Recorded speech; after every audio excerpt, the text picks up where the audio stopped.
我牛逼，我老閪，全廣東省揾唔到司機幫我開車。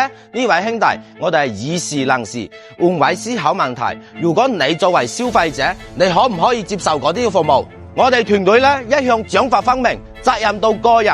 琴晚咧有個股東發信息俾我，話要獎勵深圳羅定個司機。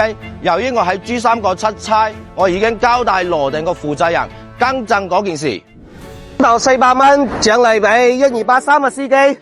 中哥，6月8號有股東反映你服務態度好，公司嗰度就獎勵你哋每日200蚊兩個司機，以此個視頻為準，越出行嘅司機做得好嘅就獎勵，做唔啱嘅就處罰。